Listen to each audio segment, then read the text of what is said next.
ওরা একজন আল্লামা সাঈদীকে হত্যা করে মনে করেছিল মানুষের হৃদয় থেকে মুছে ফেলে দেবে। আল্লাহর কসম, ওই আল্লামা সাঈদীর জন্য যত হৃদয়ে ভালোবাসা জন্ম নিয়েছে, ওরকম হাজারজন সাঈদীর ভক্ত আছে, বুকে তক্ত রক্ত ঢেলে দেবে। সাঈদীর ভালোবাসা কখনো হারাবে না। কথা বলেন ঠিক না ঠিক? আমাদের হৃদয় থেকে ভালোবাসা মুছে দেওয়ার ক্ষমতা কারোর নাই। প্রিয় ভাইয়েরা আমার, কোরআন এই পৃথিবীতে কেন আসছে? আল্লাহ পাক রব্বুল আলামিন ডেকে বলেন, শুধুমাত্র হেদায়েতের জন্য কোরআনকে পাঠানো হয় নাই। আমি এই কোরআনকে কেন পাঠিয়েছি শোনো, লিতাহকুমা বাইনান নাসি বিমা আরাকাল্লাহ। আল্লাহু আকবার। আমার আল্লাহ বলেন, এই কোরআনকে আমি আল্লাহ পাঠিয়েছি ফুটপাতে পড়ে থাকা জীর্ণ বস্ত্র ভরা অভাগী দুঃখিনী মায়ের মুখে এক ফালি হাসি ফোটানোর জন্য। তার মানে কোরআনকে পৃথিবীতে পাঠানো হয়েছে অন্যায়, অবিচার, জুলুম আর অত্যাচারকে বিদায় করে দিয়ে কোরআন দ্বারা ন্যায় বিচার করার জন্যই কোরআনকে পাঠানো হয়েছে। তার মানে কোরআন এসেছে এই জমিনে রাজ করার জন্য। কথা বলেন ঠিক কিনা? এই কথা শোনার পরে এক শ্রেণীর লোক ডেকে বলবেন, কোরআনের বিচার আমি মানি না।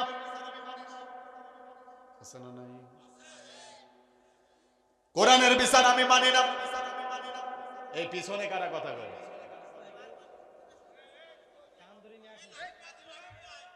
ওরা না শোনুক আমাদের আপত্তি নাই, কিন্তু বিশৃঙ্খলা করা যাবে না। কারণ এই পৃথিবীতে কোরআনের আলোচনায় বিশৃঙ্খলা যিনি সৃষ্টি করেছে তার নাম হলো আবু জাহেল। কথা বলেন ঠিক না? এখনো যুগের পরিবর্তনে যে বা যারা এই কোরআনের মাঠে বিশৃঙ্খলা করার চেষ্টা করবে, আলেমদের দিকে আঙ্গুল তুলে কথা বলবে, আল্লাহর কোরআনের মাহফিল বন্ধ করে দেবে, আল্লাহর কসম আবু জাহেল যেই জাতের জাত, ওরাও একই জাতের জাত। কথা বলেন ঠিক না? এই ব্যাপারে কোনো সন্দেহ আছে নাকি? না, কেউ জনে কথা না বলে। আমি ঠান্ডা আছি, ঠান্ডায় থাকতে চাই। গলার অবস্থা ভালো ছিল না, আল্লাহর কাছে একটু দোয়া করলাম, আল্লাহ ঠিক করে দাও। আল্লাহ ঠিক করে দিচ্ছে, আলহামদুলিল্লাহ। হ্যাঁ, মন গরম চা হেদায়েতুল্লাহ ভাই তো দেখতেছি, চা আমি এক ঢোকে মেরে দিচ্ছি, বিশাল গরম। আল্লাহ যেন আমাদের কবুল করে, বলেন আমিন। তাহলে সমাজের মধ্যে এমন কিছু মানুষ আছে, চুপ একদম, কিছু লাগলে আমি চেয়ে নেবো ইনশাআল্লাহ। কষ্ট হচ্ছে ভাই আপনাদের? সমাজের মধ্যে এমন কিছু মানুষ আছে যারা ডেকে বলবে কোরআনের বিচার আমি মানি না। এমন লোক সমাজে আছে না নাই? আর একটু আসতে বলেন, আছে না নাই? আছে না? কয় যে কোরআনের সাথে রাজনীতির কোনো সম্পর্ক নেই। আল্লাহর কসম, এই কথা বলা লাগবে না। হৃদয়ে যার বিশ্বাস আছে আল্লাহর কসম, সে কাফের। কাফের 100% কাফের। সারা পৃথিবীর আলেমদের জন্য আমি একাই চ্যালেঞ্জ করতে পারি। কোরআনের আইন যারা মানে না, কোরআনের রাজনীতি আছে এটা যারা মানে না, ওরা মুসলমানের ঘরে জন্ম নিলেও সে কখনো মুসলমান থাকতে পারে না। কথা বলেন ঠিক না? নাম মুসলমান দিলে হয়ে যাবে না? প্রিয় ভাইয়েরা আমরা আসছি আস্তে আস্তে। তাহলে ওই লোকটা ডেকে বলবে কোরআনের বিচার আমি মানি না। আল্লাহ পাক রব্বুল আলামিন ডেকে বলছেন, কোরআনের যে বিচার যারা মানে না তাদের সম্পর্কে আমার ফয়সালা শোনো। ওমাল্লাম ইয়াহকুম বিমা আনজালাল্লাহু ফাউলাইকা হুমুল কাফিরুন ফাসিকুন জালিমুন। সিদ্ধান্ত কার? আওয়াজ দেন। একবার আল্লাহর নামটা নিলেও তো 10-40টা সওয়াব হয়। সুবহানাল্লাহ বলবেন না? কথা কার? আমার আল্লাহ বলেন, নামাজ পড়েছে, হজ করেছে, যাকাত দিয়েছে, ইসলামের সমস্ত রুকনগুলোকে মেনে নিয়েছে, শুধুমাত্র কোরআন দ্বারা রাষ্ট্র কায়েম হোক, কোরআন দ্বারা সমাজ কায়েম হোক, কোরআনের কোনো একটা বিচার কায়েম হোক। এই বিচারের বিপরীত যারা দাঁড়িয়ে গেছে, কোরআনের বিচার যারা মানতে চায় না, আমার আল্লাহ বলেন নামাজ পড়া, হজ করা, যাকাত আদায় করা, ওই মানুষটা যতই নিজেকে মুসলিম দাবি করুক, আমি আল্লাহ বলি ওরা মুসলিম না, ওরা কাফের, ফাসিক, জালেম। কথা বলেন ঠিক না? এই কথা শোনার পরে রাগ আছে না নাই? রাগ আছে না? কি রে, কোরআন আমার বিপক্ষে চলে গেল, সুতরাং এই কোরআনকে আমি রাখবো না, এমন লোকও আছে না নাই? কয় যে কোরআনকে পড়িয়ে আমি ভস্ম করে দেব। এখন সাতক্ষীরার মানুষদের কাছে আমার একটা প্রশ্ন, সারা পৃথিবীর আগুনগুলোকে যদি একখানে নিয়ে আসা হয়, নিয়ে আসার পরে যদি চেষ্টা করা হয় আল্লাহর কোরআনকে পোড়ানোর, বলেন তো এমন কোন কোরআন আগুন কি আছে নাকি জমিনে যে আগুন কোরআনের একটা পৃষ্ঠা তো দূরে থাকে একটা অক্ষর পোড়াতে পারবে? ওনাদের না শুনে আমারই ঘুম আসে। কোরআনের একটা অক্ষর কি পোড়ানোর ক্ষমতা আছে? আল্লাহ পাক রব্বুল আলামিন বলেন ইন্না নাহনু নাযালনা যিকরা ওয়া ইন্না লাহু লাহাফিজুন।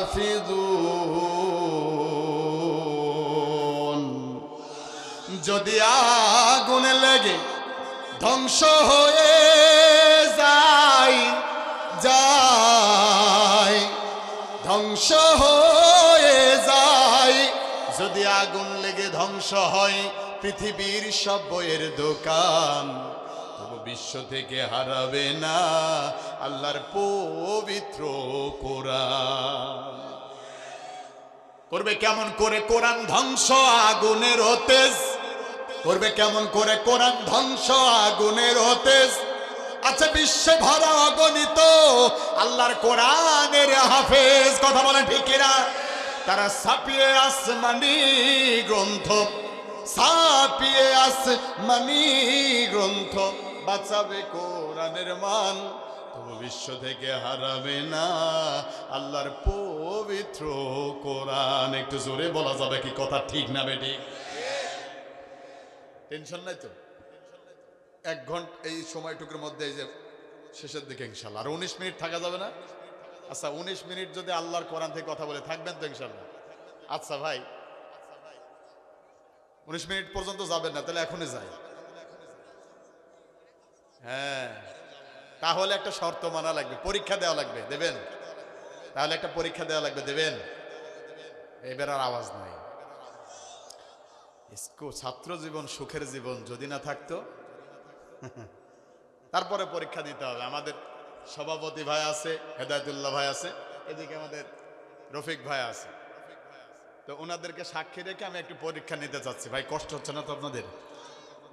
আসেন, আমি এই সময়টুকু কথা বলবো আল্লাহর কোরআন থেকে, নবীর জীবনী থেকে। যদি ভালো লাগে যা বলবেন 100তে 100 জোরে বলা লাগবে, 99 আসা যাবে না। তাও ঠিক কয় না? আর যদি খারাপ লাগে যা বলবেন একদম আস্তে বলবেন, যাতে আমার বুঝতে বাকি থাকে না যেন আমার ভাইরা শুনতে চাচ্ছে না। সুতরাং দোয়া করে বাড়ি যাই। এখন আসেন, মনে করেন এখন ভালো লাগছে না, ভালো লাগছে, কাদের সামনে কি কই? কথাই তো কয় না ভাই। আপনারা কি এমনই? আচ্ছা, মনে করেন কিসের গরম? এত গরম দরকার নেই। আপনি কি কোরআন শুনতে আসছেন? তাহলে বসে থাকেন। কিসের গরম? আমি সবসময় কি গরম থাকবো নাকি? আল্লাহ যখন যেভাবে বলেছে আমি তখন সেইভাবে বলবো। যদি আল্লাহ নরম ভাবে বলে আমি নরম, আল্লাহ যদি গরম ভাবে বলে তাহলে গরম। আল্লাহ যেন কবুল করে, বলেন আমিন। মারাত্মক লোক আপনারা। তো মনে করেন এখন ভালো লাগছে না, এই ভালো না লাগাটা নেই, বলেন তো আল্লাহু আকবার। ভাই রফিক ভাই খেয়াল করেন, এইটা হলো ওনাদের আসতে। তাহলে এইরকম হলে আমি দোয়া করব ইনশাআল্লাহ। এবার আসেন, বলেছিলাম আমাকেও একজন বললো হুজুর 100তে 100 আওয়াজ করা লাগবে, 99 আসা যাবে না। আমি বলি বক্তা ওয়াজ করে না ভাই, বক্তাকে ওয়াজ করিয়ে নিতে হয়। শ্রোতা যেমন বক্তা তেমন। শ্রোতা যদি ঘুমায় বক্তা ঘুমাবে, শ্রোতা যদি বীর মুজাহিদের মতো দাঁড়িয়ে যায়, বক্তা যতই খারাপ হোক সে এমনি দাঁড়ায় যাবে। কারণ এতগুলো মানুষ যদি ঠিক বলে একসাথে, গোটা আকাশ বাতাস সেখানে কাঁপতে। কথা বলেন ঠিক কিনা? এটা দেখছেন পারে না মানে কি? তাহলে আসেন 100তে 100 যদি ভালো লাগে যা বলবেন জোরে বলবেন। সেই ভালো লাগাটুকু নিয়ে কোরআন শুনতে এমনিই ভালো লাগে, সুবহানাল্লাহ। সেই ভালো লাগাটুকু নিয়ে পড়েন তো আল্লাহু আকবার। পিছনের ভাইয়েরা কি আমার সাথে রাগ করছেন? পৃথিবীর সব জায়গায় যায়, মানে বাংলাদেশের যে প্রান্তে এবং ইন্ডিয়ায় যে জায়গায় গেছি সব জায়গায় দেখছি ডান পাশের ভাইয়েরা জোরে জোরে বলে, বাম পাশের ভাইয়েরা আসতে বলে। এখন দেখছি বাম পাশের ভাইয়েরা জোরে বললো, ডান পাশে বলে না, আসতে বলছে। এখানে উল্টা হয়ে গেল। আচ্ছা, সবাই মিলে কেউ মুখ জড়ো করে থাকবেন না, কারণ এটা আপনার জন্য গুনাহ। আল্লাহ নবী বলছেন, বিশ্ব নবী সাল্লাল্লাহু আলাইহি ওয়াসাল্লাম বলছেন, কোরআন সুন্নাহর আলোচনায় বসে যারা সুবহানাল্লাহ, আলহামদুলিল্লাহ, আল্লাহু আকবার, হ্যাঁ না উচ্চ স্বরে যারা বলে না, চুপ করে বসে থাকে হুতুম পেঁচার মতো করে, আল্লাহর নবী বলেছেন ওগুলো হলো বোবা শয়তান।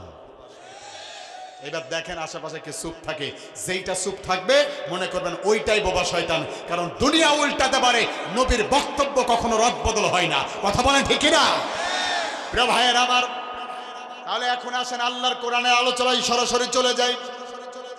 আল্লাহ পাক রব্বুল আলামিনের রহমতে আমি আপনাদের সামনে কোরআনুল কারীমের 16 নম্বর সূরা, কত নম্বর ভাই? 16 নম্বর সূরা, সূরা আন-নাহলের 90 নম্বর আয়াত তেলাওয়াত করেছি। আল্লাহ পাক রব্বুল আলামিন বলেছেন ইন্নাল্লাহা, নিশ্চয় আল্লাহ, ইয়া'মুরু বিল আদলি, আল্লাহ বলেছেন তোমরা ন্যায় বিচার করো। সুবহানাল্লাহ বলেন। বিগত দিন জালেমের আমাদেরকে কথা বলতে দেয় নাই। আপনার এই কালীগঞ্জেও সাইদ মেহেদি নামের এক কুলাঙ্গার আছে, আমাকে 5 বছর সে আসতে দেয় না। উপজেলা চেয়ারম্যান 5 বছর আসতে দেয় না। আমি বলেছিলাম তুই যেদিন এই জমিন থেকে হারাই যাবি ওই দিন আমি ঢুকবো। আল্লাহর কি ইচ্ছা, 5 আগস্টে হারাইছে, 6 আগস্টে ঢুকে পড়েছি। কারণ ওরা আমাদেরকে জমিন থেকে হারানোর চেষ্টা করবে। আমরা এই জমিনের খড়কুটার মতো ভেসে আসি নাই। আমরা এই জমিনের মুখ্য সন্তান, আমরা এই জমিনের মালিক, আমরা এই জমিনে থাকবো। চোর লুচ্চার বদমাইশগুলো জমিন থেকে পালিয়ে যাবে। কথা বলে ঠিক না? তাকায় দেখেন এখন তাদের হদিসও পাওয়া যায়। আবার আমাকে ডেকে বলেছিল আপনি আমাকে চেনেন? বাবা তুমি কে ভাই? আমি অমুক নেতার খালাতো ভাইয়ের মামাতো ফুফার ছেলে, শালার বউয়ের ছেলে। আপনি হিসাব করে কুল পাবেন না নেতার উনি কে হয়। এরপরও দাপট আছে না নাই? কিন্তু ক্ষমতার দাপট দিয়ে কখনো রদবদল করা সম্ভব নয়। কথা বলেন ঠিক না? ওরা বলেছিল এমন কোন শক্তির আবির্ভাব হবে না যারা আমাদেরকে এখান থেকে বিদায় করে দিতে পারে, আমাদের আওয়ামী লীগকে শেষ করে দিতে পারবে। আল্লাহর কসম, ওভার কনফিডেন্স এটাও অহংকার, আর অহংকারই হলো পতনের মূল। কথা বলেন ঠিক না? তারা যে অন্যায় করেছে বিগত 16.5 বছর, যে অন্যায় করেছে, যে অপরাধ করেছে, আমি বলেছিলাম সাতক্ষীরার জমিনে শহীদের রক্ত যেই জমিনে ধরে ওই রক্তের জমিনটাকে আল্লাহ শহীদের হাতে তুলে দেয়। কথা বলেন ঠিক না? আজকে তাকায় দেখেন এই জমিন শহীদরা চালায়, এই জমিনে আলেমরা চলে, ওদেরকে আজকে খুঁজে পাওয়া যায় না। আল্লাহর কসম, আবু জাহেলকে পাওয়া যায় নাই, নমরুদকে পাওয়া যায় নাই। আজকে যারা 16 বছর আমাদের পরে জুলুম করেছে তাদের পাওয়া যাচ্ছে না, ভবিষ্যতে তাদের দিকে পর্যন্ত খুঁজে পাওয়া যাবে না। কথা বলেন ঠিক না? ঠিক। হাজার চেষ্টা করেও তাদেরকে খুঁজে পাওয়া যাচ্ছে না, তার মানে আর কখনো যাবেও না। অনেকে বলছে আপা ইজ কামিং, মানে আপা আসিতেছে, বলে না? আমি আসুক আসুক। আমি কেন আসুক এটা আমি পরে বলছি, কষ্ট হচ্ছে মনে হয় আপনাদের। প্রিয় ভাইয়েরা আমার, কোরআনুল কারীমের 16 নম্বর সূরা, সূরা আন-নাহলের 90 নম্বর আয়াত আমি তেলাওয়াত করেছি। আল্লাহ পাক রব্বুল আলামিন বলেন ইন্নাল্লাহা, নিশ্চয় আল্লাহ, ইয়া'মুরু বিল আদলি, আল্লাহ বলেছেন তোমরা ন্যায় বিচার করো। সুবহানাল্লাহ বলেন। বিগত দিন আমাদের হাতে ছিল না, বর্তমানেও হাতে নাই। তবে আমরা মানুষকে বোঝাবো আগামী দিন যদি ইসলাম ক্ষমতায় যায় মানুষ কিভাবে ন্যায় বিচার পাবে, সেই দিক নির্দেশনাগুলো আমরা এই মাহফিলগুলো থেকে তুলে ধরব। সেই তুলে ধরা নিয়ে আগামী দিন ইসলাম ক্ষমতায় গেলে ন্যায় বিচার কেমন হবে ওইটা নিয়েই আজকের আমার আলোচনা, ইসলামের ন্যায় বিচার। তো যদি অল্প একটু সময় যদি ব্যয় করি কষ্ট কি হয়ে যাবে? কারা কারা থাকবেন না হাত তুলে দেখেন।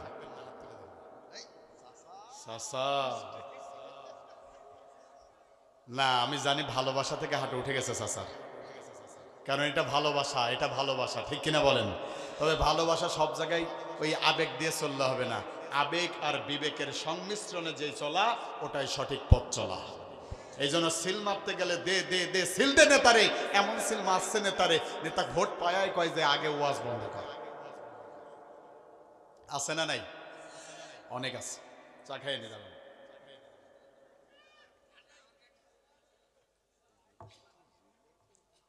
না, ওই প্রতিদিন চা, গরম চা খায় খায় জিব্বা পুড়ে ছাই হয়ে গেছে।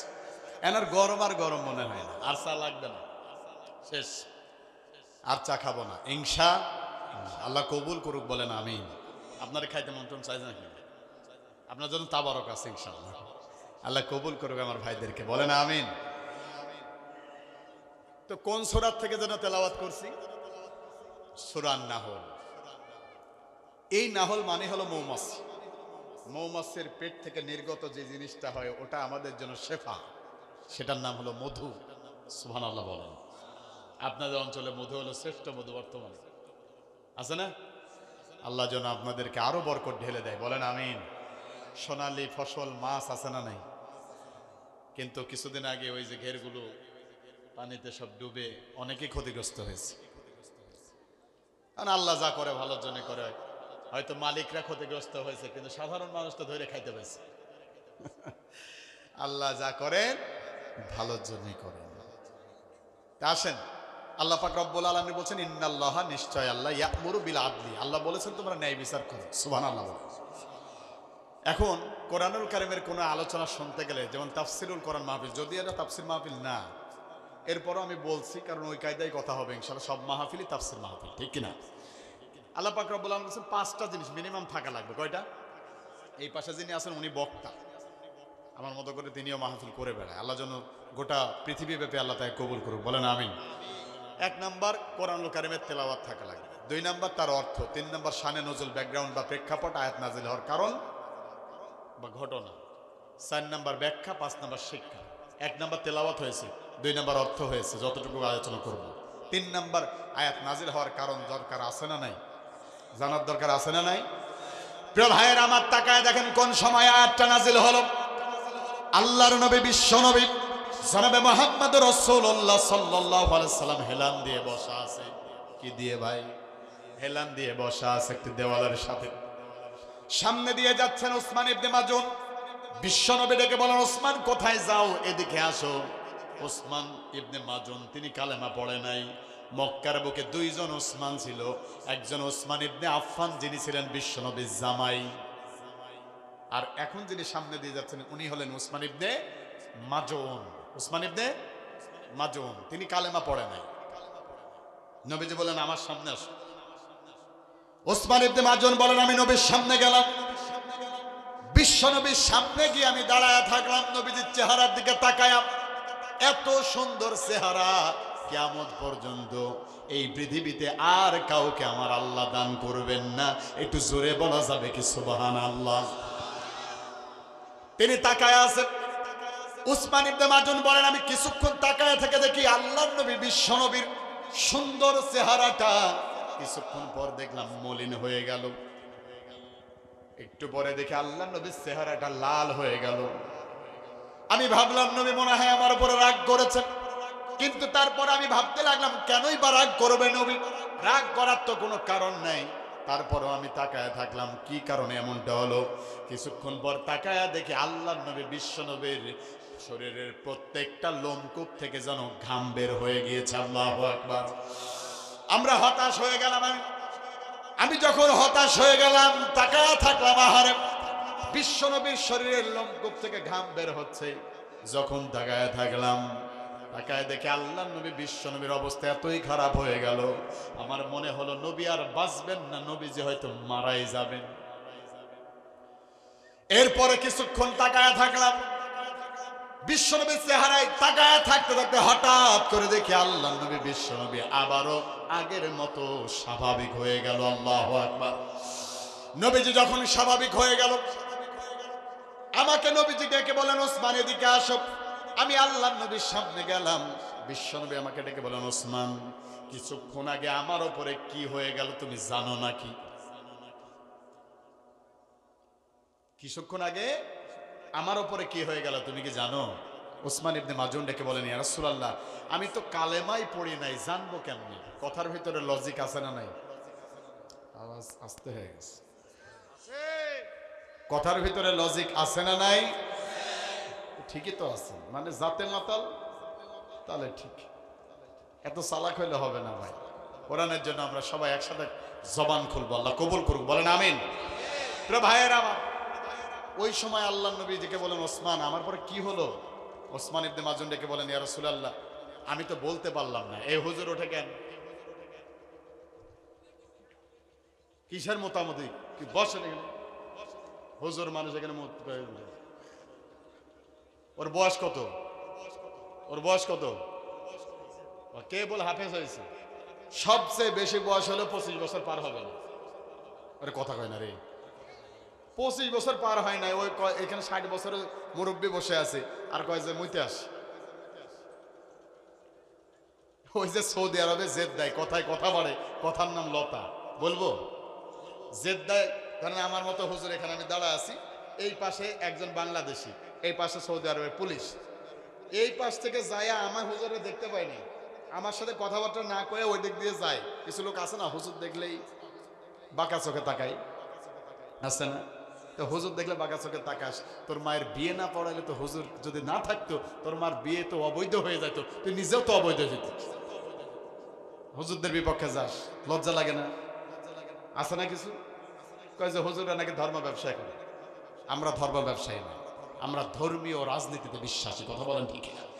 যারা আমাদের ধর্মের ব্যবসা বলে, যারা আমাদেরকে বলে ধর্ম ব্যবসায়ী, আল্লাহর কসম ওরাই মূলত ধর্ম ব্যবসায়ী। কারণ ইলেকশন আসলে ভোট পাওয়ার দোহাই দিয়ে টুপি কিনে মসজিদে যায়, এক আসরের নামাজ 4 বার আদায় করে। কথা বলেন ঠিক না? ঠিক। ধর্ম ব্যবসায়ী তো ওরা, আমরা না। কষ্ট হচ্ছে না কেন? ওরাই ধর্ম ব্যবসা। হ্যাঁ, তো ওই অবস্থায় ওই যে এক নেতা বলল না যে আমরা যদি ক্ষমতায় যাই ওয়াজ মাহফিল বন্ধ করে দেব। এক নেতা বলল না, আমরা বলেছি তুই ক্ষমতায় কি করে আসে সেটাও আমরা দেখবো ইনশাআল্লাহ। কারণ এই জমিন ভেসে আসে নাই, এটা শাহজালালের জমিন, শাহ মাকদুমের জমিন, এটা আল্লামা সাইদির জমিন, গৌর গোবিন্দের দেশ এটা নয়। কথা বলে ঠিক না? ঠিক। এই জমির কোন নাস্তিক, কোন বেঈমান, কোন মুরতাদের জায়গা হবে না। আগামী দিন কোরআন দিয়ে রাষ্ট্র কায়েম করে আল্লাহর কোরআন দিয়ে সমাজ পরিচালনা করা হবে। যে বাধা দিতে আসবে আমরা উত্তম মধ্যম দিয়ে তাকে ঠেকিয়ে দেব। কথা বলেন ঠিক না? ঠিক। এমনি এমনি ছেড়ে দেব না আমরা ইনশাআল্লাহ। আমরা ভেসে আসা শেওলা না। আল্লাহ আমাদের বোঝার তৌফিক দান করুন, বলেন আমিন। তো সৌদি আরবের ওই পুলিশ দাঁড়া আছে এইদিকে, ওই যুবক যায় কয় যে পুলিশকে যায় কয় যে স্যার আমি মুদবো, জায়গা কই? আচ্ছা আমি মুদবো মানে হলো আমি মরবো। মত মানে কি? মরা। মত মানে কি? মরা। আমি মুদবো মানে হলো আমি মরবো। এখন সৌদি আরবের পুলিশও কি বাংলায় ট্রান্সলেশন করবে না আরবিতে? হ্যাঁ, ও এবার ডেকে কয় যে লা তামুত, খবরদার মুতা যাবে না। আমি মাঝখানে হুজুর দেখি আর হাসি। ও কয় আমি মুতবো, আর পুলিশ কয় না তামুত, খবরদার মুতা যাবে না। একটা অবস্থায় পুলিশে করছে কি, ধরে নিয়ে যায় খুঁটির সাথে বাঁধা রাখছে। আমি মহা বিপদ হইল। একটু পরে তাকায় দেখি ওর নিচ দিয়ে সব ভেজে গেছে। পুলিশ যায় কয় এইটা করলে কে? এ বেটা কয় যে আমি তো এইটা করার জন্য আপনাকে বোঝাতে চাচ্ছি। এখন আমি আবার ভাবলাম যে যুবক হাফেজ মানুষ চলে গেল মোতার জন্য, যাই হোক ওরা যদি আবার ধৈর্য বসায়, বাই চান্স যদি একটা অঘটন ঘটে যায় তো আর এক বিপদ। যাই হোক আল্লাহ যেন আমাদেরকে সব টাইট ফিটিং করে দেয়, বলেন আমিন। প্রিয় ভাইয়ের আমার, বিশ্বনবী আবার ডেকে বলেন ওসমান আমার উপরে কি হলো তুমি জানো নাকি? উসমান ইবনে মাজুন ডেকে বলেন ইয়া রাসূলুল্লাহ কি হলো? আমি তো জানি না, জানার তো কথাও না। কথা কোন ঠিক না? জানার কথা না। আল্লাহর নবী বিশ্বনবীকে এবার যখন এই কথা বললেন, আল্লাহর নবী বিশ্বনবীকে বলেন ও উসমান, যদিও তোমার জানার কথা না, তারপরেও তোমার ধারণাটা কি তুমি একটু বলো। 1446 বছর আগের কথা বলছি মুসলমান, খেয়াল করেন। ওই সময় একজন কাফের ঈমান আনে নাই। উসমান ইবনে মাজুন ডেকে বলেন ইয়া রাসূলুল্লাহ সাল্লাল্লাহু আলাইহি ওয়াসাল্লাম, আমি জানি না আপনার উপরে কি হয়ে গেল, কিন্তু আমার মন বলল, আমার মন আমাকে ডেকে বলছে কিছুক্ষণ আগে আরশের মালিক আল্লাহ রব্বুল আলামিন আপনার উপরে কোরআনুল কারীমের কোন একটা সূরার কোন একটা আয়াত নাজিল করেছে। একটু জোরে বলা যাবে কি আল্লাহু আকবার? বিশ্বনবী ডেকে বলছেন সত্যি তুমি এটা ধারণা করো? কয় হ্যাঁ। বিশ্বনবী ডেকে বলেন উসমান, তুমি যেটা ধারণা করেছো ওটা সঠিক। কিছুক্ষণ আগে আল্লাহ আরশের মালিক আল্লাহ রব্বুল আলামিন আমার উপরে কোরআনুল কারীমের 16 নম্বর সূরা, সূরা আন-নাহলের 90 নম্বর আয়াত নাজিল করেছে। একটু জোরে বলা যাবে কি সুবহানাল্লাহ? উসমান ইবনে মাজুন কাফের অবস্থায় নবীকে বলছেন নবী দয়া করে আয়াতটাকে একটাবার আমারে শোনাবেন। এবার সুবহানাল্লাহ বললেন না, বলবেন না আমি জানি, এই জন্য আমিও চুপ হয়ে গেছি। এখানে শিক্ষা আছে, এই জন্যই বলবেন না, কারণ আমি বলতে চাই 1446 বছর আগের কথা আমি আপনাদেরকে বলছি। মুসলমান 1404 থেকে 1400 প্রায় 46 বছর আগে একজন কাফের ঈমান আনে নাই, এরপর নবীকে অনুরোধ করছে, নবী আয়াতটা কি একটাবার আমাকে শোনাবেন।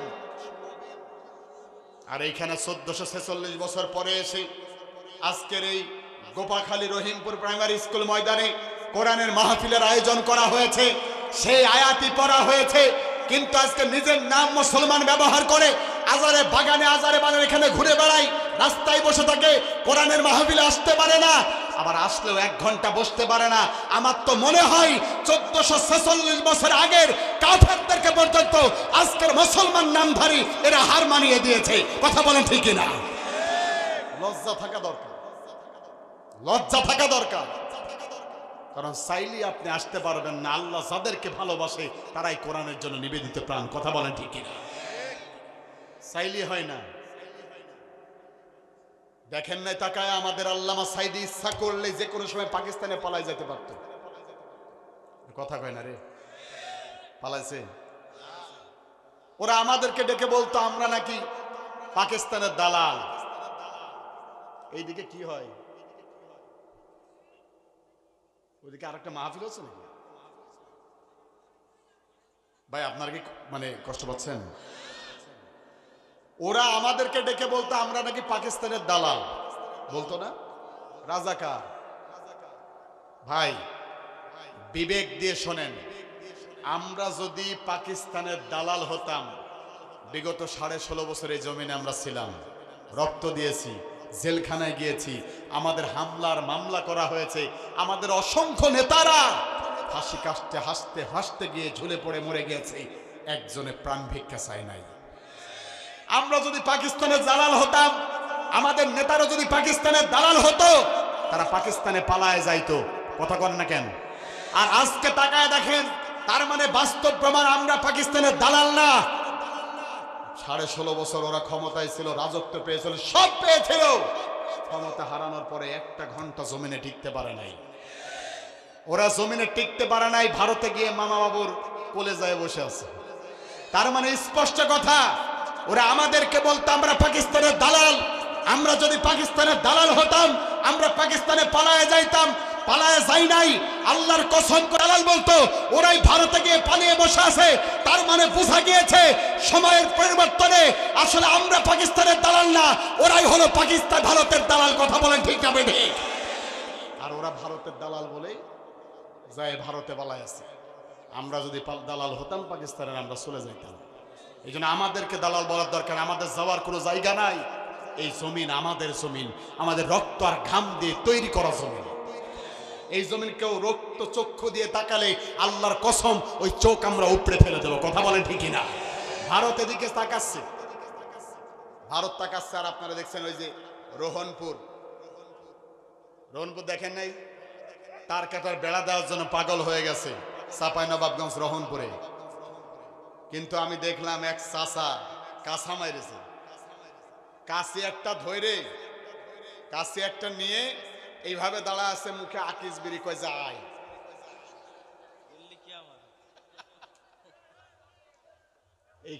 এইখানে কারা?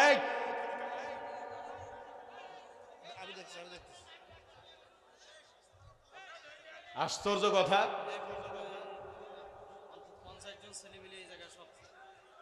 এই ছেলেরা কারা? এরা এই মাহফিলটার পরিবেশ নষ্ট করবে। আচ্ছা যাক, আপনারা কেউ উঠবেন না এখান থেকে, আপনারা কেউ উঠবেন না। এই বসেন, আপনারা বসেন ভাই, বসেন। এটা তাকবীর দেন তো, লিল্লাহে তাকবীর। সবাই আর আওয়াজ দিয়ে বলেন, এখানে শয়তান ঢুকছে, একটু শয়তান তাড়ান। নারায়ে তাকবীর, আরো জোরে নারায়ে তাকবীর। আল্লাহ সুন্দর করে দেবেন ইনশাআল্লাহ। কি হয়েছে? আল্লাহ সুন্দর করে দেবে ইনশাআল্লাহ। আল্লাহ আমাদের কবুল করুক, বলেন আমিন। প্রিয় ভাই, আমার কষ্ট হচ্ছে আপনাদের? আল্লাহর কোরআনের জন্য আমরা কথা শুনবো ইনশাআল্লাহ। ভারত যদি চোখ তুলে তাকায়, ভারতের চক্ষু দেখার টাইম আমাদের থাকবে না। কথা বলেন ঠিক কিনা? আমরা 71-এ রক্ত দিয়েছি, 52তে রক্ত দিয়েছি, আমরা রক্তের পরে 24-এ রক্ত দিয়েছি। ভারত আমাদের চেনে নাই। এই দেশকে রক্ষার জন্য, ইসলামকে প্রতিষ্ঠিত করার জন্য যদি বদর আর উহুদের মতো, তাবুক আর খন্দকের মতো মাথায় কাপড়ের কাপড় বেঁধে ময়দানে ঝাঁপিয়ে পড়ে বুকের তক্ত রক্ত নিতে হয়, আমি জানতে চাই সাতক্ষীরার মুসলমানরা ইমানের দাবি নিয়ে কে কে রক্ত দিতে পারবেন? দু হাত তুলে দেখেন আমার আল্লাহকে।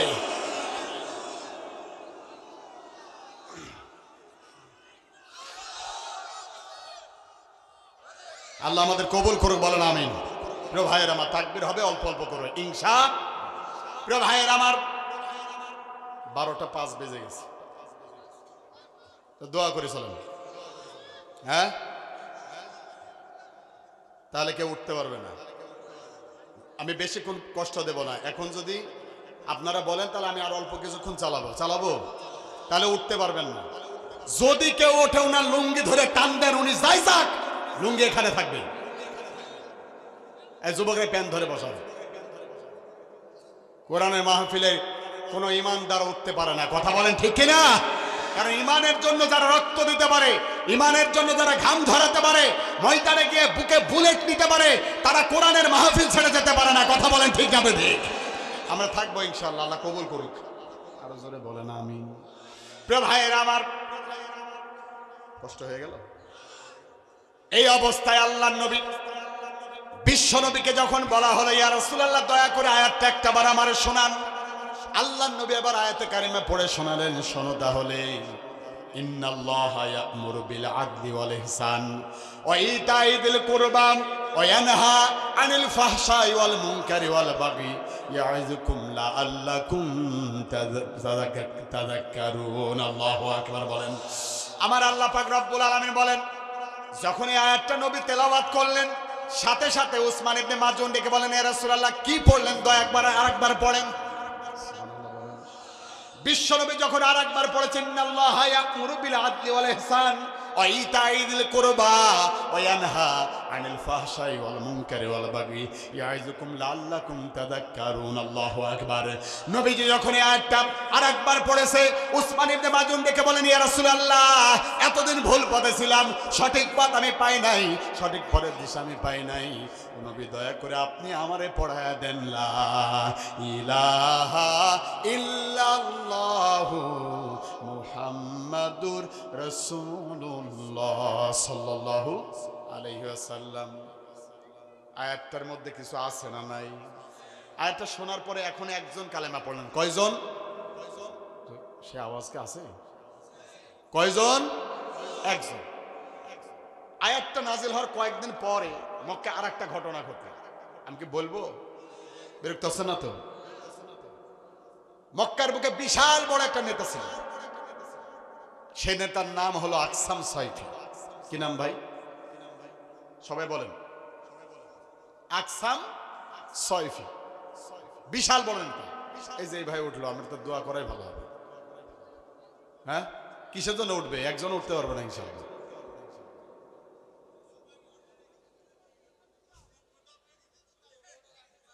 পোষাবার ঠেকানো গেল না কোন ভাই। এটা থাকবে না তো লিল্লাহে তাকবীর। আল্লাহ কবুল করুক, বলেন আমিন। প্রিয় ভাইয়েরা আমার, মক্কার বুকে বিশাল বড় একটা নেতা ছিল, নাম তার আকসাম সাইফি। যদিও তিনি বিশাল বড় নেতা, কিন্তু তার বিবেকটা ছিল জাগ্রত।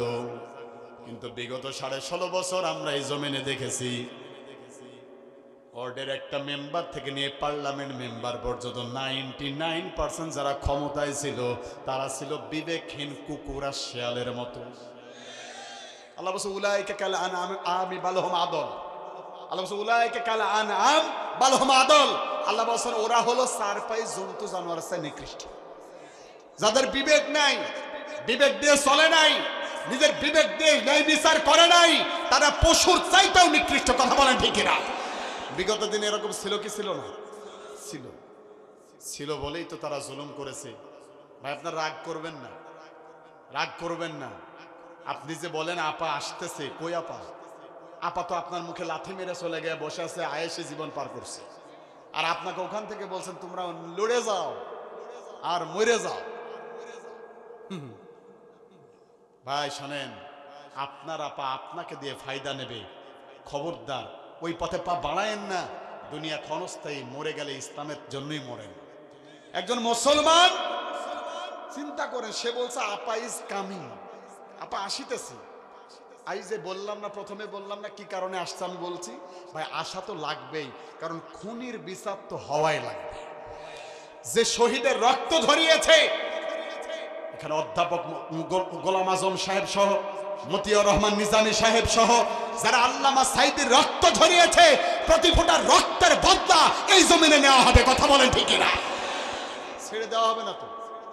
আপনি রাগ করতে পারেন, আমি আপনার বিবেকের কাছে প্রশ্ন চাই ভাই, আমি আপনার বিবেকের কাছে প্রশ্ন রাখতে চাই, যেই ছেলেটার এখানে মেরে শটগান মেরে তার মাথার খুলিটা উড়িয়ে দেওয়া হলো, ওই ছেলেটা যদি আপনার ছেলে হতো, ওই ছেলেটা যদি আপনার ভাই হতো, আপনি কি পারতেন তাদেরকে ক্ষমা করে দিতে?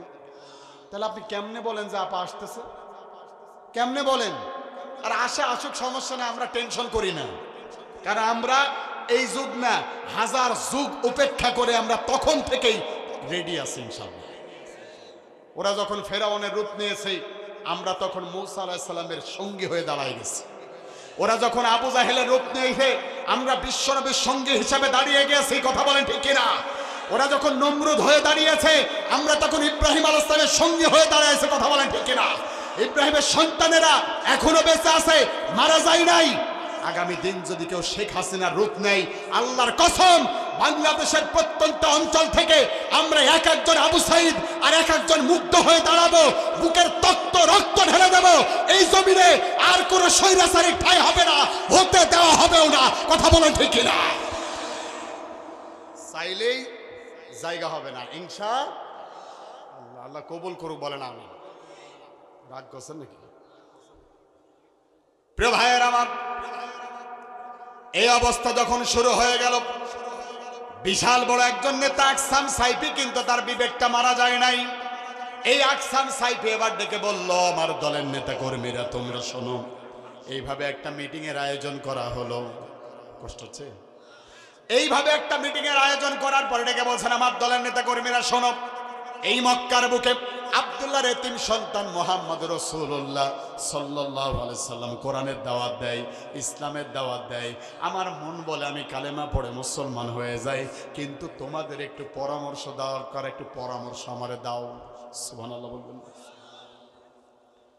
মাঝখান থেকে একজন উঠলেন, উঠার পরে না, ওইদিকে তো ওঠে নাই, ওই সময়ে উঠলেন মাঝখান থেকে একজন। উঠার পরে ডেকে বলছেন, নেতা আপনি তো বিশ্বনবীর চাইতেও বড় নেতা, আপনি কেন কালেমা পড়বেন? নাউজুবিল্লাহ বলবেন না? আচ্ছা বলেন তো, নবীর চেয়ে শ্রেষ্ঠ কোন নেতাকে পৃথিবীতে আর একটা আসবে? আসবে যে নেতার চরিত্র তিনি নিজেই। সুবহানাল্লাহ বলেন। বিবিদেরকে ডেকে বলেন, আমার বিবিরা, দিনের আলোতে রাতের আধারে আমার মধ্যে যত কিছু তোমরা দেখতে পাও, যা কিছু দেখতে পাও, সবগুলো খুলে খুলে মানুষের মাঝে তোমরা বলে দাও। একটু জোরে বলা যাবে কি সুবহানাল্লাহ? ইনি তো নেতা, যার গোপন বলতে কিছু নাই। আর মুসলমান এখন এমন নেতার পিছনে যায়, নামাজ পড়ে না, গাঁজা খায়, নামাজ পড়ে না 1 ওয়াক্ত, গাঁজা খায় 5 ওয়াক্ত। আছে না নাই? মুসলমান কখনো ওই নেতাকে মানতে পারে না। ইসলাম ছাড়া মুসলমান অন্য কোনো দল করতেও পারে না। আল্লাহ বলছেন, ওমাই ইয়াবতাগি গায়রাল ইসলাম দীনান ফালা ইকবালা মিনহু ওয়া হুয়াল আখিরাতু মিনাল খাসিরিন। ইসলাম ছাড়া অন্য কোন দল, অন্য কোন নেতার পিছনে, অন্য কোন পথে যদি কেউ তালাশ করে শান্তি, তার জায়গা ক্ষতিগ্রস্ত জাহান্নাম। কথা বলেন ঠিক কিনা? মুসলমান যে নিজেকে দাবি করবে ইসলামী দল তাকে করা লাগবে। ইন্না দীনা ইনদাল্লাহিল ইসলাম। ইসলাম ছাড়া কোনো দল নাই, ইসলাম ছাড়া কোনো আদর্শ নাই, ইসলাম ছাড়া যাওয়ার কোনো পথ নাই। কথা বলেন ঠিক কিনা? ইতিহাস থেকে মোরা জানলাম মুক্তির পথ হলো ইসলাম। ওনারা শুনতে চায় না, আমি ভুলে বেরিয়ে গেছি, বলে মানে এমনি বেরিয়ে গেছি, থাক বললাম না, খেয়াল করেন এই অবস্থা। হ্যাঁ, ঠিক বিঠিক তো বলা লাগে নাকি? জামাই দাওয়াত দিলে খালি খাইয়া দিলে তো হবে না, আব্বু আব্বু করে একটু ডাকা লাগবে। আর হুজুর দাওয়াত দিলে ঠিক বেঠিক এগুলো বলা লাগবে। কথা কন ঠিক কিনা? ইতিহাস থেকে মোরা জানলাম মুক্তির পথ হলো, সবাই বলে মুক্তির পথ হলো। ঘুরে গেল যুগের চাকা, তন্ত্র মন্ত্র সবই ফাঁকা, ঘুরে গেল যুগের চাকা, তন্ত্র মন্ত্র সবই ফাঁকা, জানতে গিয়ে থমকে গেলাম, জানতে গিয়ে থমকে গেলাম, রাসূলের পথ ধরলাম, ইতিহাস থেকে মোরা জানলাম, জানলাম মুক্তির পথ হলো। সুবহানাল্লাহ বলেন। তাহলে সেই ইসলামী দল আমরা করবো, আল্লাহ কবুল করুক, বলেন আমিন। প্রিয় ভাইয়েরা আমার, ওই নেতা পাতি নেতা উঠে ডেকে বলে, না নেতা আপনি তো মুহাম্মাদের চাইতে নেতা, আপনি কেন কালেমা পড়বেন? আমার চিন্তা ভাবনায় হলো এই নেতা হলো পামবাজ নেতা। বিগত দিনে ছিল না টাকলা মুরাদ ভাই, কয় যে রাষ্ট্র ধর্ম ইসলাম থাকবে না, ইনশা। আচ্ছা হেদায়েতুল্লাহ ভাই, রাষ্ট্র ধর্ম ইসলাম থাকবে না এটা বুঝলাম, কিন্তু ইনশাআল্লাহ এটা কি? এটা কি ইসলাম না? মানে কয় বোতল খায়া যায় কি কয় ওরা তাও বোঝে না, কথা বলেন ঠিক না? তো সম্ভবত 2021 কি 22 সালের দিকে এটা বলছিল। তা আমি যাচ্ছিলাম ইয়েতে, ওই যে দিনাজপুরের দিকে, তো বগুড়ার মধ্যে গাড়ির জ্যামে পড়লাম, ওখানে আমি আসি, আমার ড্রাইভার আমাকে ডেকে বসে, হুজুর দেখেন কি কয় শয়তানটা। কষ্ট হচ্ছে নাকি আপনাদের? এই যে আপনারা এখানে লেখেন নাই, যাই হোক, তো আল্লাহর রহমতে আপনাদেরকে সাথে নিয়ে আর কি, আল্লামা সাইদিকে নিয়ে শুরু করে, আল্লামা সাইদিকে নিয়ে প্রায় 10টা গজল লিখছে, সুর করা আমার নিজেই গাই। মানে এই সময় আমার ড্রাইভার আমাকে ডেকে বলছে যে হুজুর এই শয়তানটাকে নিয়ে একটা গান লেখেন, এটা প্রতিবাদ হোক। আমিও আল্লাহর কাছে একটু চাইলাম যে আল্লাহ একটু কিছু দাও যাতে কিছু লিখতে পারে, একটু প্রতিবাদ যেন হয়। তো ওই সময় গাড়িতে বসে বসে গানটা লিখলাম। মাহফিলে বলেছি, মিডিয়া ছিল, আল্লাহর কি ইচ্ছা এক রাতের ভিতরে কয়েক লক্ষ মানুষকে আল্লাহ দেখাইছে। সুবহানাল্লাহ বলেন। জনপ্রিয়তা পেয়ে গেল ওই গানটা দিয়ে। তখন আল্লাহর কাছে 2 রাকাত নামাজ পড়ে শুকরিয়া আদায় করলাম, আল্লাহ তোমার কাছে লাখো কোটি শুকরিয়া যে আমার মতো একটা অধমের একটা গান তুমি ভাইরাল করছো, আর এমন সময় ভাইরাল হয়েছে যেই সময় দরকার ছিল, যাতে টাকলারা শুনতে পায়। কোথাও কয় না রে, না গান আমি বলবো না, গান বলার জন্য বলি নাই তো, অন্য কাহিনীর জন্য। তাহলে কে কে গানটা শুনে না শুনে যাবেন, হাত তোলেন। ওই যে এতগুলো লোক শুনতে চায় না, আমিও বলবো না। হ্যাঁ, তাহলে কে কে শুনবেন হাত তোলেন। আচ্ছা হাত নামান, পা উঠে যেতে পারে। আর কিছু নবাব আছে না, হাত আর তুলবে না। ওরে বাবা, বিশাল নবাব, কই হুজুর যা বলে বলুক, ও মরুক, একা একা মরুক, আছে না? শোনেন, এগুলো আমরা তো বলতেই এসেছি, তারপরও আমার সামনের অডিয়েন্স যারা থাকে তাদের আকর্ষণ আছে কিনা, শোনার ইচ্ছা আছে কিনা, এগুলো তো জানার দরকার আছে। আমি যদি আপনার মনের ভিতরে ঢুকতে না পারি, আমি বক্তাই কেমন হলাম? আমি আপনাকে ভালোবাসবো, আপনি আমাকে হৃদয়ে নেবেন, তখন ভালোবাসার মানুষ যা বলবে তাই ভালো লাগবে। সুবহানাল্লাহ বলবেন না? আমি বলবো, কিন্তু গানটা এখন উদ্দেশ্য ছিল না, সেই জন্য বলছি খেয়াল করেন। গানটা আমি বলে যাব, কিন্তু দোয়া করার আগেই বলবো ইনশাআল্লাহ, যেহেতু শুনতে চাইছেন, দোয়া করার আগে ইনশাআল্লাহ 3 মিনিট 13 মিনিট সময় আছে, 12:30 আমি শেষ করবো ইনশাআল্লাহ। এই 13 মিনিট কষ্ট হচ্ছে না তো ভাই? এই মোনাজাতের আগে একটু মনে করাই দেন, আমি বলে দেবো ইনশাআল্লাহ।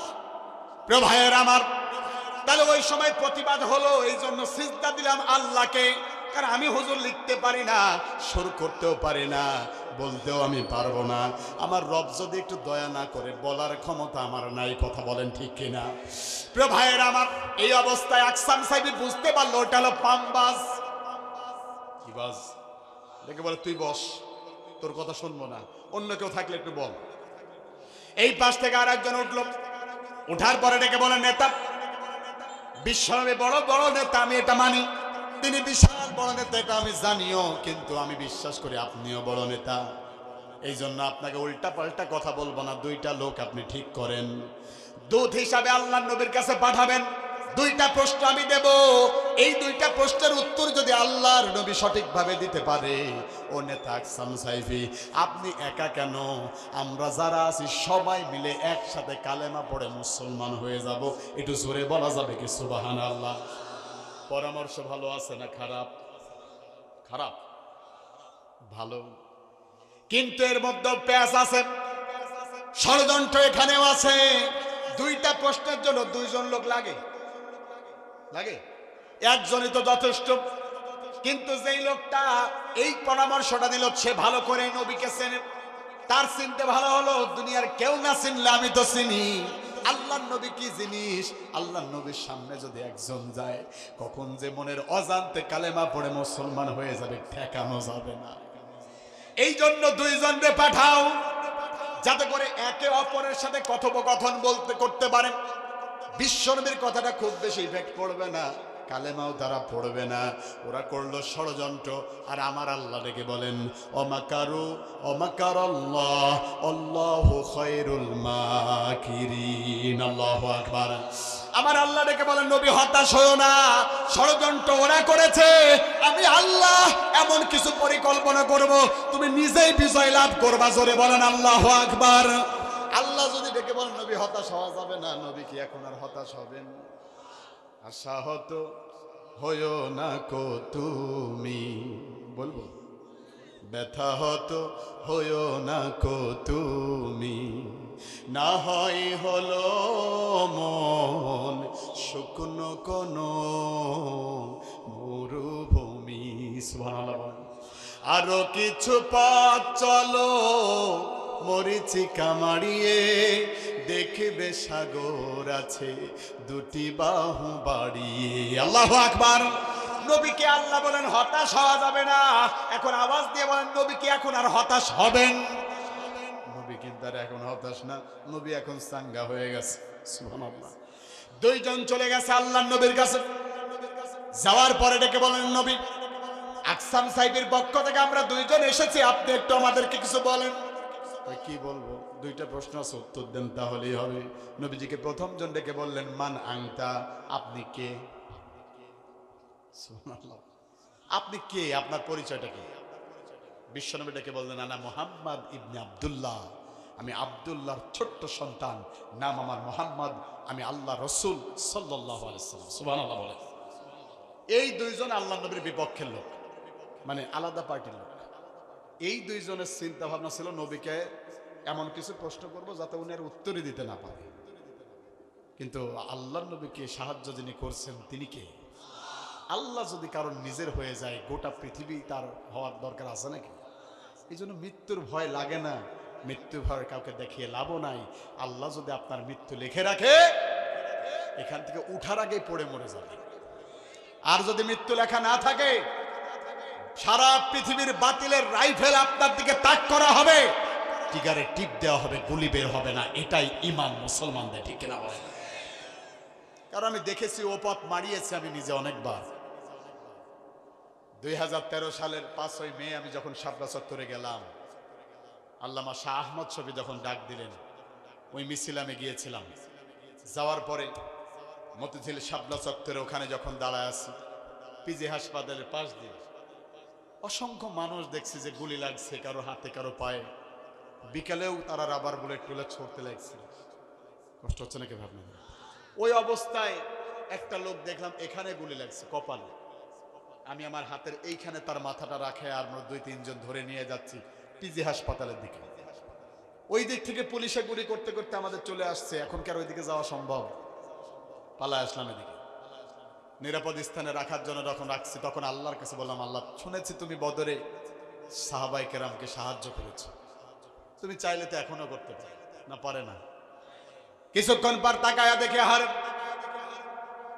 হসপিটালে আমাদের ঢুকতে দেয় না, এটা বাস্তব কথা। কিন্তু আল্লাহ পাক রব্বুল আলামিনের দয়া এবং ভালোবাসায় তাকায়া দেখছি ডাক্তাররা তাদের ব্যাগপত্র নিয়ে সব রাস্তায় নেমে এসেছে। আল্লাহু আকবার। ফুটপাথে বসে গিয়ে স্যার ডেকে বলছেন জলদি করে নিয়ে আসো, চিকিৎসা আমরা দেব। সাহায্য করার মালিক কে? আওয়াজ দিয়ে বলেন কে? আল্লাহ সাহায্য করেন। ওই অবস্থায় ওই মিছিলে আমি তাদেরকে নিয়ে যাচ্ছি। ওই ভাইকে যখন নিয়ে যাচ্ছি, ভাই আমার মুচকে হাসছে। আমি বললাম হাসেন কেন? আমি আপনার টেনশন করেন না, এখনই নিয়ে চলে যাব। আল্লাহর গোলাম এবার ডেকে বলছেন হুজুর টেনশন আমি করছি না, আমি তো আমার আল্লাহর প্রতি সন্তুষ্ট যে আল্লাহ আমার শাহাদাতকে কবুল করে নিয়েছে। আমার মনে হচ্ছে আমি আর বাঁচবো না, এখনই আমার আল্লাহ আমার কাছে আমাকে কবুল করে নিয়েছে, আমি তার কাছে যাওয়ার জন্য সম্পূর্ণ রেডি আছি। আমি ওযু অবস্থায়, সুবহানাল্লাহ, চোখের সামনে দেখেছি। তখন একটু পরে সে কালেমা পড়ে দুনিয়া থেকে বিদায় নিল। ওই দিন আমি বুঝেছিলাম চাইলেই শহীদ হওয়া যায় না, মিছিলে হাজার হাজার মানুষ থাকে, মারা যায় দুইজন একজন। তার মানে হাজার হাজার মানুষের মধ্যে ওই মানুষটার আমল আমার আল্লাহর কাছে প্রিয় হয়ে গেছে। কথা বলেন ঠিক না? আমরা আল্লামা সাঈদীর জন্য যতই কান্না করি না কেন, আল্লাহর কাছে তিনি এতটাই প্রিয় হয়ে গেছে, আল্লাহ বলছেন গোলাম তোর জায়গা আমার জান্নাত ছাড়া দুনিয়ায় হওয়া সম্ভব না, এই জন্য আমি তোরে তুলে নিয়েছি। আল্লাহু আকবার। চাইলে তো থাকতে পারবেন না, পারবেন নাকি? প্রিয় ভাইয়ের আমার, এই অবস্থা যখন হয়ে গেল, আল্লাহর নবীর প্রথম উত্তর শোনার পরে ওই দুইজন আল্লাহর নবীর বিপরীত পার্টি হওয়া সত্ত্বেও তাদের হৃদয়ে নবীর জন্য 50% ভালোবাসা জন্ম নিয়েছে। সুবহানাল্লাহ। তাদের চিন্তা এত বড় বিশাল নবী, এতটুকু প্রশ্ন কেন, উত্তর এতটুকু কেন? আমরা তো নেতা, আমাদের বিশাল পরিচয় আছে না নাই? ওরে বাবা, পরিচয়ের ঠেলায় বাঁচি না, আগে তো বলছি। কিন্তু এই পরিচয় দিয়ে কোনো লাভ নাই, ক্ষমতার দাপট দেখে কখনো সাপোর্ট আদায় করা যায় না। কথা বলেন ঠিক না? ক্ষমতার দাপটে লোহার ওই কপাটে বন্দি ছিল জালেম, বন্দি করলো, হ্যাঁ বন্দি আলেমরা করছেন। ক্ষমতার দাপটে লোহার ওই কপাটে বন্দি আছিল আলেম, বন্দি করলো জালেম।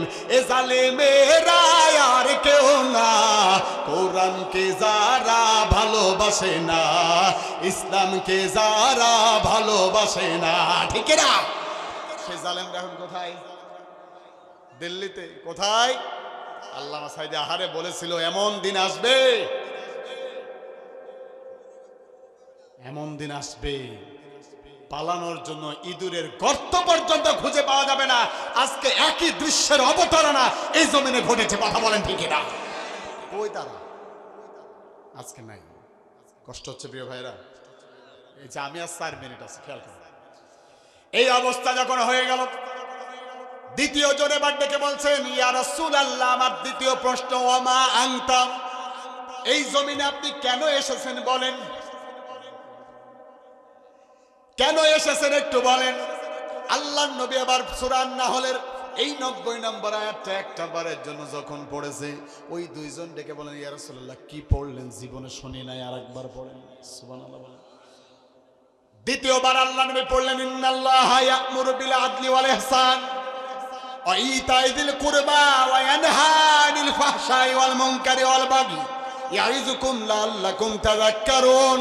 যখন নবীজি পড়েছে, ওই দুইজনে বাদ ডেকে বলছেন ইয়া রাসূলুল্লাহ, ইয়া হাবিবাল্লাহ সাল্লাল্লাহু আলাইহি ওয়াসাল্লাম, যতক্ষণে আয়াত আমাদের মুখস্থ না হয় ততক্ষণে আয়াত আপনি পড়তেই থাকেন। তাহলে আয়াতের মধ্যে নিশ্চয় কিছু আছে না নাই? আছে। প্রিয় ভাইয়ের আমার, অবস্থা পরিবেশ নষ্ট করে দিয়েছে, আসবে যাবে না। প্রিয় ভাইয়েরা আমার, খেয়াল করেন, ওই অবস্থায় যখন হয়ে গেল, আল্লাহর নবী যখন আয়াতুল কারিমা পড়তে থাকলেন, একটা অবস্থায় দুইজনের মুখস্থ যখন হয়ে গেল, দুইজনে বাদ ডেকে বলেন ইয়া রাসূলুল্লাহ আপনি আমারে পড়ায়া দেন লা ইলাহা ইল্লাল্লাহু মুহাম্মাদুর রাসূলুল্লাহ সাল্লাল্লাহু আলাইহি ওয়াসাল্লাম। তাহলে এই আয়াতে কারিমা শোনার পরে কালেমা পড়লো আপাতত কয়জন? মাশাআল্লাহ, অ্যাক্টিভ আছে। 3 জন কালেমা পড়লো। ওই 2 জন কালেমা পড়ে চলে গেছে, ওইদিকে চলে গেছে আকসাম সাহেবের কাছে। আকসাম সাহেব তার নেতা কর্মী নিয়ে পাহারায় বসে আছে। কখন আসবে তারা? উত্তর শুনবো, সিদ্ধান্ত নেব। সিদ্ধান্ত যিনি নেওয়ার দরকার নিয়েছেন তিনি কে? আল্লাহ সিদ্ধান্ত নিয়ে নিয়েছে। ওই জায়গায় 2 জন চলে গেল। যাওয়ার পরে ডেকে বলেন ও নেতা আকসাম সাইফি, আমরা 2 জন হাজির। কই দেখতেই তো পাচ্ছি, কি আসছে উত্তর সেইটা কও। কই প্রথম উত্তর বেশি কিছু বলে নাই, বলেছেন আমি আব্দুল্লাহ সন্তান মুহাম্মদ রাসূলুল্লাহ সাল্লাল্লাহু আলাইহি ওয়াসাল্লাম। আর কিছু বলে নাই। আকসাম সাইফির মনের ভিতরে 50% নবীর জন্য প্রেম ছিল, ভালোবাসা ছিল, কিন্তু যখন আয়াতে কারিমা শুনে নিয়েছে সাথে সাথে আরো 25% ভালোবাসা নবীর জন্য বেড়ে গিয়েছে। একটু জোরে হবে কি সুবহানাল্লাহ। ভালোবাসা যখন জন্ম নিয়ে নিয়েছে, আকসাম সাহেব ডেকে বলেন, দ্বিতীয় প্রশ্নের উত্তরে কি বলেছেন? যেহেতু দুইজনে আয়াতটা মুখস্থ করে নিয়েছে, দুইজনে এবার পড়তে লেগে গিয়েছে, ইন্নাল্লাহ ইয়া'মুরু বিল আদলি ওয়াল ইহসান ওয়া ইতাই যিল কুরবা ওয়া ইয়ানহা আনিল ফাহশাই ওয়াল মুনকারি ওয়াল বাগি ইয়া'যুকুম লাআল্লাকুম তাযাক্কারুন। আল্লাহু আকবার। আমার নবী বলেন, ওই অবস্থায় আকসাম সাহেব এবং তার দলের নেতা কর্মীদের উদ্দেশ্যে আকসাম সাহেব এবার চিৎকার দিয়ে বলে উঠল, আমার দলের নেতা কর্মীরা, তোরা যদি আমার আগে আগে জাহান্নামের আগুন থেকে বাঁচতে চাস, আমার আগে আগে জান্নাতে যেতে চাস, তাহলে সবাই মিলে কালেমা এক পড়ে এখনই মুসলমান হয়ে যা। আল্লাহু আকবার। সবাই মিলে ওই দিন পড়ে নিল, লা ইলাহা ইল্লাল্লাহু মুহাম্মাদুর রাসূলুল্লাহ সাল্লাল্লাহু। ওরা ভয় পাইছিল একজন যদি যায় কালেমা পড়ে নিতে পারে, এই জন্য দুইজন পাঠাইছে। আর আমার আল্লাহ পরিকল্পনা এমন কিছু গোষ্ঠী শুদ্ধা সবাইকে নিয়েছে। সুবহানাল্লাহ বলতে পারলেন না? এই জন্য ওরা বাধা দিয়ে কি করবে? ওরা একজন আমির হামজাকে বাধা দিয়ে হয়তো মুখ বন্ধ করতে পারবে, কিন্তু আমির হামজার মতো আরো 10 জন আল্লাহ জমিনে ছেড়ে দেবে। ওরা একজন আজহারির মাহফিল বন্ধ করেছিল সেই সময় যখন সর্বোচ্চ মানুষ ছিল 5 থেকে 10 লাখ। কথা কয় না রে? আর এখন একজন আজহারি বীরের বেশেই দেশে চলে এসেছে, তার কণ্ঠ রুখে দেওয়া যায় নাই। ওর এক একজন মাহফিলে এখন মিনিমাম 20-25 লাখ মানুষ হচ্ছে। আল্লাহু আকবার বলেন। ওরা একজন আল্লামা সাঈদীকে হত্যা করে মনে করেছিল মানুষের হৃদয় থেকে মুছে ফেলে দেবে। আল্লাহর কসম, ওই আল্লামা সাঈদীর জন্য যত হৃদয়ে ভালোবাসা জন্ম নিয়েছে, ওরকম হাজার জন সাঈদীর ভক্ত আছে, বুকে তক্ত রক্ত ঢেলে দেবে। সাঈদীর ভালোবাসা কখনো হারাবে না। কথা বলেন ঠিক না ঠিক? আমাদের হৃদয় থেকে ভালোবাসা মুছে দেওয়ার ক্ষমতা কারোর নাই।